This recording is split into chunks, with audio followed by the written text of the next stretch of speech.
El día de hoy le agradezco a Moisés Naim, escritor y politólogo, miembro del Carnegie Endowment for International Peace, poder platicar con nosotros para Brújula. Moisés, primero que nada, muchísimas gracias. Encantado de estar conversando contigo, Ana Paula. Tú estás allá en Washington, en donde pues han estado teniendo que lidiar con muchos problemas a la vez, ¿no? Que quizás cada uno de ellos en lo individual hubiera sido abrumador para cualquier presidente. El tema de salud, el tema económico y las manifestaciones raciales. Cada una de ellas con muchos efectos políticos. Entonces, yo quería platicar contigo sobre los efectos del COVID principalmente en la democracia, pero aprovechando que tú has estado ahí en Washington, empezaría por preguntarte sobre todo esto, efecto en la democracia en Estados Unidos. La democracia en Estados Unidos viene teniendo dificultades a partir ya de hace un tiempo, de dificultades de representación. Hemos visto que muchas de estas protestas se centran en que los afroamericanos son maltratados, discriminados, excluidos y muchas veces asesinados de maneras inaceptables en una democracia. Entonces ahí hay una falla estructural, casi que un problema original, ¿no? De los Estados Unidos, que es la manera como tratan a muchos de los descendientes de los esclavos, ¿no? Y la esclavitud sigue teniendo un impacto después de siglos, todavía lo estamos viendo, ¿no? Entonces estaba esto, después llegó Donald Trump con su muy peculiar estilo de gobernar y con claras propensiones o actitudes o inclinaciones que no son cónsonas con una democracia. Y luego llegan lo que muy bien describe, que son estos tres choques: el choque de la pandemia, el choque económico y el choque de los disturbios. Todo eso hace que en estos momentos haya, digamos que esas son las condiciones preexistentes de algo que va a pasar. La de esta democracia de Estados Unidos se va a poner a prueba dentro de unos meses en las elecciones presidenciales, donde ya está muy claro que Trump diariamente dice algo, manda un Twitter para descalificar, deslegitimizar, sembrar dudas acerca de la validez de estas elecciones. Y eso todo tiene todo tipo de repercusiones y hay mucha preocupación de que el voto vaya a ser interferido, de que el voto vaya a ser suprimido, de que en los lugares donde votan afroamericanos, latinos y personas que no son grupos sociales, que no son afines al presidente Trump, puedan tener larguísimas colas porque las cosas no funcionan, las máquinas son defectuosas, los documentos no aparecen, etcétera. Lo que se llama la supresión del voto es algo que está teniendo una gran preocupación, está dando gran preocupación aquí y vamos a ver qué va a suceder. Increíble pensar que en Estados Unidos se esté hablando de eso. Tú eres de Venezuela, yo soy de México. Cuando aquí o en algún país latinoamericano hablamos de supresión de voto, de no tener confianza en los resultados electorales o en el propio proceso electoral, pues son retos que nuestras democracias han tenido que ir enfrentando a lo largo de décadas. Pero en Estados Unidos... Eso es una de las características de estos tiempos, Ana Paula, que cosas y instituciones, ideas, formas de pensar, modelos económicos, sistemas políticos, liderazgos que pensábamos permanentes han demostrado ser transitorios, y temas que creíamos que iban a ser transitorios ahora van a adquirir como más permanencia. El ejemplo típico de eso es el trabajo a distancia, que empezó siendo un paliativo y ahora se ha transformado en una realidad para millones de personas, y cuando disminuye la pandemia y las cosas tiendan a la normalidad, todavía va a haber mucho teletrabajo que pensábamos que era algo transitorio, ¿no? Ahora, hablando más allá de Estados Unidos, ¿tú sientes que el COVID ha tenido algún efecto en las democracias en el mundo? Absolutamente, y creo que sí, hay que diferenciar, por supuesto, entre los países menos desarrollados y lo que estaba pasando ahí ya. América Latina es una conversación que podríamos tener sobre ese tema, pero y después están los países más desarrollados, y dentro de eso pues tenemos las democracias liberales más o menos consolidadas o que creíamos consolidadas, y luego teníamos estos híbridos que tienen todas las apariencias, toda la escenografía de democracias, pero que son, no lo son. Rusia es un buen ejemplo de esto, donde hay teóricamente separación de poderes y hay un parlamento independiente y medios de comunicación privados e independientes, etcétera, pero que todo el mundo sabe que eso es una charada porque detrás de allí el presidente Vladimir Putin es el jefe de ese país y ahí no se decide nada con lo cual él no esté de acuerdo. Ahora, pero esto que dices, estas democracias que no eran consolidadas, ahora pueden consolidarse algunas más que otras. O sea, ¿cómo ves? Porque siento que hay muchos liderazgos durante la pandemia que lograron atraer a una enorme cantidad de votantes con un discurso pues populista. Ahora cuando tienen estos liderazgos que enfrentar la pandemia, y quizás uno de los ejemplos, para no hablar de un país que siempre que haya tenido problemas en la democracia, pero quizás Gran Bretaña, tener a Boris Johnson pues haciendo de menos el coronavirus, ahora es el país en Europa que más muertes ha tenido, ¿no? Entonces, un poquito quería que me dieras tu opinión de estos liderazgos populistas y el efecto que el COVID ha tenido hacia ellos en este momento y qué podemos esperar a futuro. Hace poco escribí una columna, una de mis columnas regulares de los fines de semana, que se llamaba, el título era Problemas grandes, líderes pequeños. Uh-huh. Y básicamente yo veía alrededor del mundo el calibre de los problemas que tenemos. Muchos de estos problemas no tienen precedentes. Es decir, esta pandemia no tiene precedentes, pero la economía, el impacto económico de lo que estamos hablando, de los niveles de gasto, de endeudamiento, de dislocación económica, de recesión, no tienen precedentes.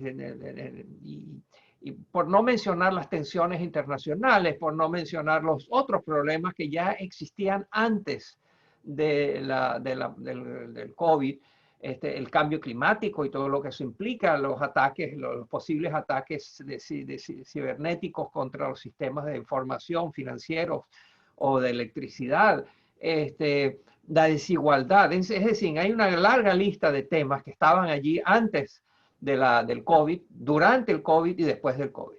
Y en ese contexto tan retador están estos líderes, esta cohorte de líderes, que cuando tú los ves, pues claramente no son del calibre que hace falta. O sea, son líderes que, como tú bien dices, llegaron al poder a través de un proyecto, una comunicación, una narrativa populista, donde la competencia, la aptitud, el conocimiento, los expertos son desdeñados, desechados, ignorados. Entonces, este estilo de gobernar, que es una extensión del estilo de campaña electoral, que es prometer todo a todos todo el tiempo, prometer cosas que se sabe que no pueden cumplirse, prometer cosas que se pueden cumplir pero que no son sostenibles, prometer cosas que son solo maquillaje de problemas y no la solución de los problemas. Ese estilo que sirve para ganar elecciones es terrible para gobernar un país y muchos de ellos siguen en eso. Sí, como dicen, es la promesa de soluciones fáciles a problemas complejos, que pues ahora vaya que hay problemas complejos. Ahí se habla pues, generalmente de Donald Trump en Estados Unidos, de Jair Bolsonaro en Brasil. ¿Qué opinas de Andrés Manuel López Obrador en México? Yo creo que junto con Bolsonaro es de los presidentes que peor desempeño ha tenido en la reacción y enfrentar el COVID. Lo hemos visto, ya hasta la saciedad del mundo ha visto como él decía que no era un problema, que eso se iba a ir, que eso había que enfrentarlo con unos amuletos, enseñó los amuletos, que el tema era que había que abrazarse, que nada de eso de distanciamiento, que eso no era necesario. O sea, pasó mucho tiempo burlándose, minimizando, desdeñando un problema que es una amenaza enorme para los mexicanos. Este, ¿Entiendes, por ejemplo, en el caso de López Obrador, pero en todos estos prácticamente, no estoy segura, quizás Boris Johnson, ya que le dio COVID, cambió de opinión, pero em, la negativa a querer ponerse mascarillas, o sea, el hecho de que hasta eso se haya politizado, ¿no te llama la atención? Yo no entiendo eso, pero no sé si tú sí nos puedes aclarar, Moisés. Ana Paula, un tema que a mí me ha apasionado ya desde hace un tiempo son los charlatanes. Los charlatanes no solo en la política, sino en los negocios, en la medicina, en la religión, en el comercio. Es los charlatanes, pues, los que te venden pociones mágicas y que básicamente cometen fraude, son gente fraudulenta. Y lo hemos visto en la política, hemos visto cómo la gente, y no solo en estos tiempos, hemos visto cómo en muchos sentidos Hitler era un charlatán, en muchos sentidos Mussolini era un charlatán, ¿no? Y entonces lo que a mí más me fascina, a medida que mientras más estudio el tema, no son los charlatanes, son sus seguidores. Sí. Es muy insólito. Yo todavía tengo dificultad de entender a quienes deciden que Donald Trump quiere hacer una gran evento político que lo acaba de tener en Oklahoma, y donde va a meter en un gran auditorio una gran cantidad de gente. Y la gente dice que no le importa, o sea, que no tienen una necesidad de usar mascarilla, que como tú bien dices, usar la máscara es un acto político ahora, y no usar la máscara manda una señal de clara solidaridad con el presidente Trump. Y entonces para mí es muy difícil, yo no logro entender qué es lo que tiene en la cabeza una gente así, o qué es lo que tiene en la cabeza quienes responden en México al coronavirus abrazándose y mostrando amuletos y apelando a magia, pues, que es falsa. Entonces, de nuevo, la charlatanería que siempre ha existido, en estos tiempos se ha visto, se ha digitalizado y se ha globalizado, porque se ha hecho, tenemos charlatanes digitales que están en YouTube y en las redes sociales, y que por lo tanto les es muy fácil ser global. Ahora, hay por ahí algunos estudios, uno de Dahlia Research hablando de el desencanto con la democracia. Y de alguna manera me da la impresión que el COVID lo que ha hecho es en algunas partes poner en esteroides esta desconfianza que ya existía. Así como estas otras características de las democracias que mencionabas en América Latina y sus déficits, ¿cómo el COVID lo puso en esteroides? ¿Lo ves así tú, Moisés? Y si sí, ¿por qué?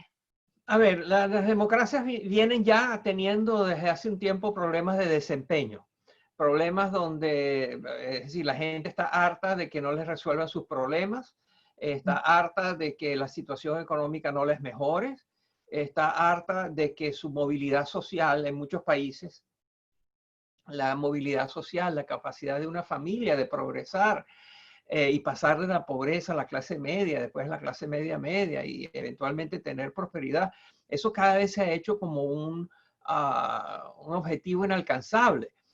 De nuevo, volviendo a Estados Unidos, en estos momentos la salud, la educación y la vivienda, que tú pensarías que son tres cosas que tienen que ser requisito indispensable de un sistema político, el poder darle a la gente casa, salud y acceso a la educación, pues aquí son costosísimos, son muy caros, y de hecho esas tres cosas son inalcanzables para un grupo importante de la sociedad. Estados Unidos tiene millones y millones de personas que no tienen seguro médico.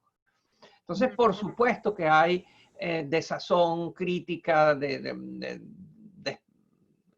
desprecio inclusive, ¿no? Por sistemas democráticos que no están funcionando.